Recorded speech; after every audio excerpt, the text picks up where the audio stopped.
Deciding what bad habit you want to break first. Identifying your habits is the first step towards gaining healthier habits that work for you, not against you. Once you have your habits identified, you can analyze which habits you'd like to keep and which ones you may want to rid yourself of. Most everyone has some sort of habit they'd like to change. How do we know which negative behavior we want to change first? Bad habits range in severity. If any of your behaviors are detrimental to your health, start with that first. In some cases, you may need the help of a counselor to do so if you cannot on your own. Take quitting smoking, for example. If you notice that every day after lunch you want to smoke a cigarette, try replacing that desire with something else. Instead of reaching for the cigarette, chew a piece of gum or call a family member that you know supports your decision to quit.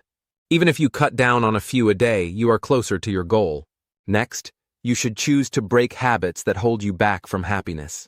A pretty common example of a habit that will affect your happiness is negative self-talk. Oftentimes, people do this without even realizing it. Making a conscious effort to remain positive will greatly improve overall mood and happiness. Affirmations are positive sentences that you can repeat to yourself several times a day. This helps keep positivity on track and ultimately help you reach your goals. It's important to not change too many habits at once. Start by picking one habit you want to change that you believe is detrimental to you moving forward toward your goal. Try making a few changes to that one bad habit that you've picked. Let's say your goal is to get healthier physically by starting to go for a walk every morning. Start small, like a short walk around the neighborhood instead of expecting to start with a 5-mile walk. Set small goals that will eventually lead you to your ultimate goal.